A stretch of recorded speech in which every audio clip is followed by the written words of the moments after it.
동역자 여러분, 자, 우리 구원론에서 구원의 과정 계속 보고 있죠? 맨 처음 한번 반복해 볼까요? 맨 처음 뭡니까? 하나님의 부르심, 하나님 부르심이 있어야 된다. 이걸 소명이라고 말하고, 두 번째는 뭐였습니까?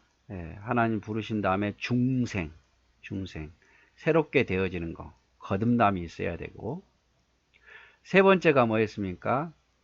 회개.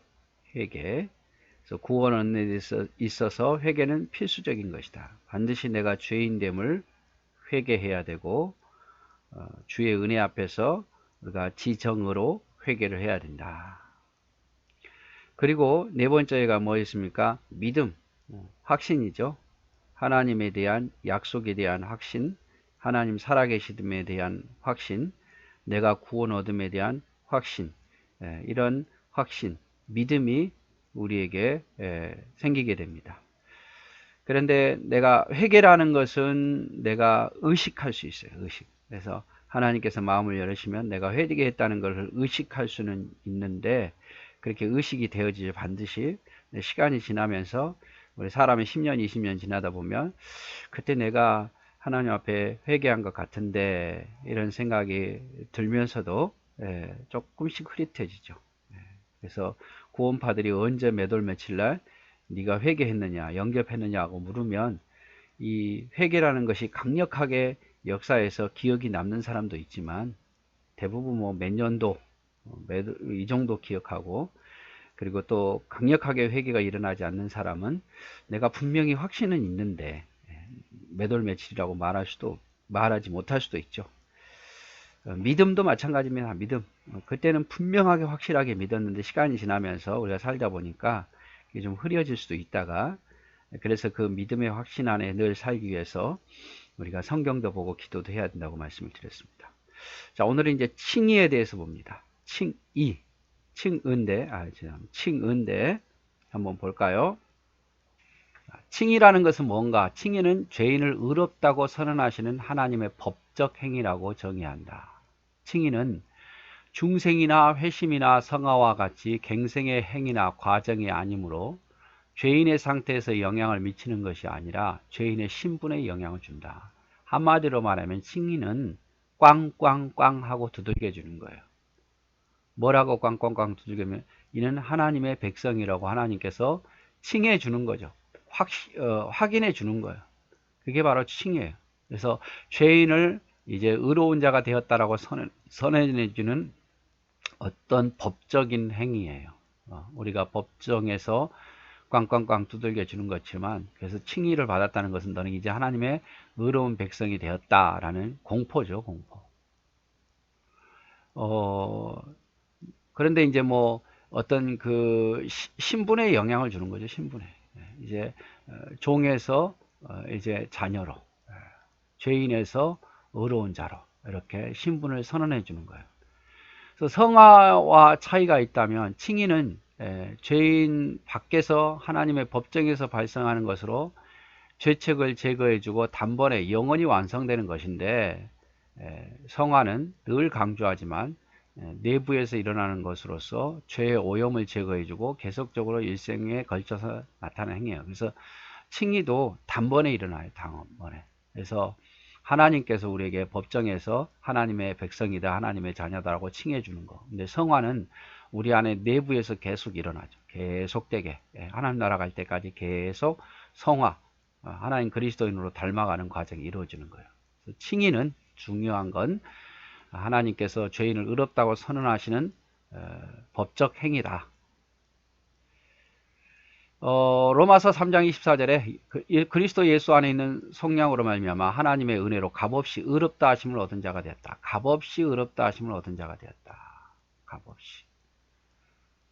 고린도후서 5장 21절 하나님이 죄를 알지도 못하신 이를 우리를 대신하여 죄로 삼으신 것은 우리로 하여금 그 안에서 하나님의 의가 되려 하심이라.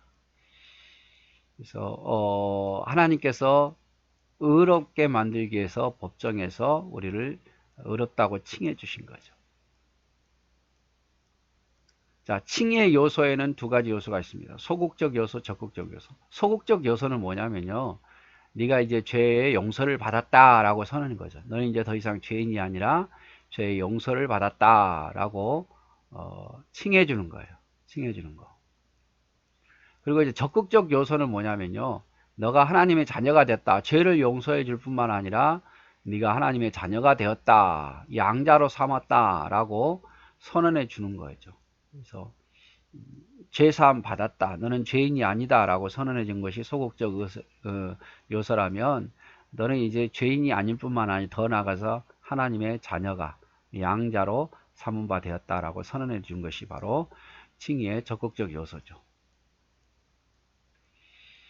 이 칭의의 시간, 칭의란 우리가 믿음으로 그리스도를 영접할 때 얻어지는 것이라는 사실을 말한다. 이 칭의는 언제 일어나는가? 우리가 예수님을 믿을 때에 영접할 때 동시에 일어나는 거예요.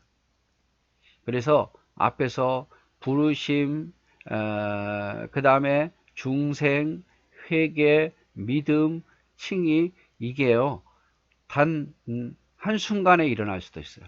쫙 그냥 쫙 일어날 수도 있어요. 로마 카톨릭이나 알미니안처럼 인간 자신이 의를 근거해서 의롭게 되어지는 것이 아니다 이 말이죠. 그래서 인간이 어떤 행위를 두고 봐서 점점 잘해지면 하나님께서 의롭다라고 칭해 준 게 아니다 이 말이죠.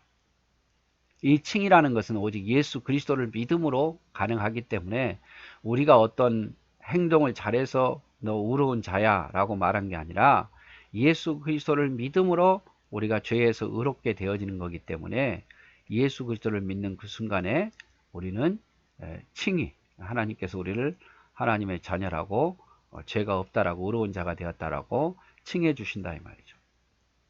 그래서 부르시고 또 거듭나고 회개하고 믿게 되고 너는 하나님의 의로운 자다, 하나님의 자녀라고 동시에 쫙 나중에 보면 양자까지 한꺼번에 일어날 수도 있다 이 말이죠.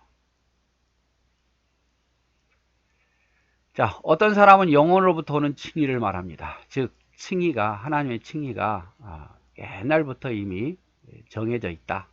그래서 하나님께서 옛날부터 칭해진 것을 그것이 이제 와서 믿을 때 이제 이루어진다 이렇게 생각하는 경우가 있고요.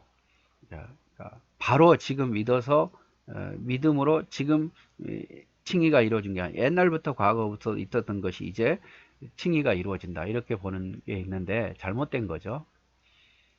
또 그리스도가 부활할 때 드디어 우리는 하나님의 백성이 된다, 의롭게 된다라고 말하는데 그것도 다르고 이 칭의라는 것은 내가 예수 그리스도를 믿을 때, 내가 예수 그리스도를 믿는 그 순간에 내가 하나님의 의로운 자녀가 되고 의로운 백성이 됐다는 것이 이루어진다는 거죠.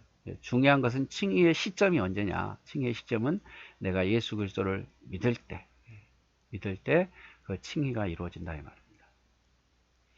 칭의에 대한 반대 교리도 좀 있습니다만은 뭐 반대하는 사람들도 많죠.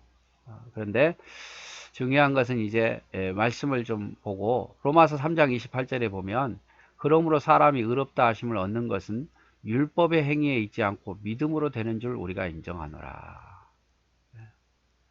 자, 우리가 의롭게 되는 거, 의롭다는 것은 칭의가 이루어지는 것은 율법의 행위가 있지 않고 믿음으로 된다. 사람이 점점 의로운 행동을 해서 의롭게 되고 칭의를 받는 게 아니라 하나님의 의로우심을 선언받는 게 아니라 믿음으로 예수 그리스도를 믿음으로 믿는 순간에 우리가 의롭게 된다 이 말이죠. 로마서 4장 5절에 이를 아니할지라도 경건하지 않은 자를 의롭다 하시는 이를 믿는 자에게는 그 믿음이 의로 여기신다. 믿음이 의로 여김을 받게 한다 이 말이죠. 갈라디아서 2장 16절 사람이 의롭게 되는 것은 율법의 행위로 말미암도 아니요 오직 예수 그리스도를 믿음으로 말미암은 줄 아므로 예수 그리스도를 믿음으로 의롭게 되어진다 이 말이에요. 그래서 계속 강조하는 것은 예수 그리스도를 믿음으로 의롭게 된다. 믿음에 대해서 다시 한번 강조하는 것은 우리가 칭의라는 것은 선언되는 거예요. 죄인을 의롭다고 선언하는 거예요. 그게 바로 칭의예요. 그런데 이 칭의는 언제 이루어지는가? 내가 예수 그리스도를 믿을 때 의롭게 되어진다. 그래서 사람이 의롭게 되는 것은 믿음으로, 예수 그리스도를 믿음으로 의롭게 되어지는 거고, 바로 예수 그리스도를 믿을 때에 칭의가 이루어진다. 이렇게 보시면 됩니다. 자, 이어서 또 양자에 대해서 볼까요? 뭐 양자는 짧으니까 양자는 뭐겠습니까? 우리를 자녀 삼아 주신 거. 우리 옛날에 보면 아들이 없는 집에서 어떤 사람을 데려서 양자 삼아서 그 가게에 어떤 대를 잇게 하잖아요. 네, 여기서 양자는 뭐냐면 우리가 원래 하나님의 자녀가 아니었는데 우리를 양자 삼아서 우리를 자녀 삼는다 이 말이에요. 그래서 양자라고 말한 거예요. 양자는 새 생명의 시작이라면 양자는 새 신분의 시작입니다. 그래서 새로운 생명의 시작이자 또 새 신분의 시작이에요. 새 신분. 그래서 양자도 그렇고 칭의도 그렇고 새로운 신분의 시작이죠. 양자된 성도들에겐 놀라운 특권이 주어져 있습니다. 특별히 아바 아버지라고 부를 수 있게 되었습니다. 양자됨에 있어서 가장 좋은 거 뭐냐? 하나님을 아바 아버지라고 부를 수 있다는 거. 아바 아버지로. 왜? 이제 자녀가 되었으니까. 또 상속자가 되었다는 거죠. 상속자. 하나님의 상속자. 우리가 자녀 되니까 부모로부터 상속을 받는 거 아닙니까? 자녀 아닌데 물론 자녀가 없다면 상속 받을 수 있겠지만 자녀 있으면 상속을 받을 수 없잖아요. 자녀라는 것은 부모의 모든 상속권을 갖게 된다 이 말이죠. 양자 되었다는 것은 이제 새로운 신분 하나님의 자녀가 되었다는 것이고 그 자녀는 하나님을 아버지라고 부를 수 있고 상속을 받게 되었다. 요한복음 1장 12절 영접하는 자 곧 그 이름을 믿는 자들에게는 하나님의 자녀가 되는 권세를 주셨다. 자녀가 되는 권세. 갈라디아서 4장 4, 5절 때가 참에 하나님이 그 아들을 보내사 여자에게 나게 하시고 율법 아래 나게 하신 것은 율법 아래 있는 자들을 속량하시고 우리로 아들의 명분을 얻게 하려 하십니다. 아들의 명분을 얻게 하려 하십니다. 로마서 8장 17절 자녀이면 또한 상속자 곧 하나님의 상속자여 그리스도와 함께한 상속자니 우리가 그와 함께 영광을 받기 위하여 고난도 함께 받아야 해요. 자, 자녀이면 상속자단 말이에요. 하나님의 상속자. 그리스도와 같은 상속자가 되었어요. 양자라는 것은 뭐냐면 양자 컴퓨터가 아니라 우리가 하나님의 자녀가 되었다. 원래 하나님의 자녀가 아니었는데 이제 하나님의 자녀로 법적으로 하나님의 자녀로 입양되었다. 그것이 바로 양자예요. 양자가 되었기 때문에 우리는 하나님을 아버지라고 부를 수 있는 것이고 아버지와 아들 사이는 이제 아버지와 자녀 사이는 뭐 우리 말하지 않아도 얼마나 많은 특권이 있습니까? 상속도 있고 아버지의 사랑을 더 받을 수 있고 아버지라고 기도하면 들으시고 그래서 우리가 양자가 되었다.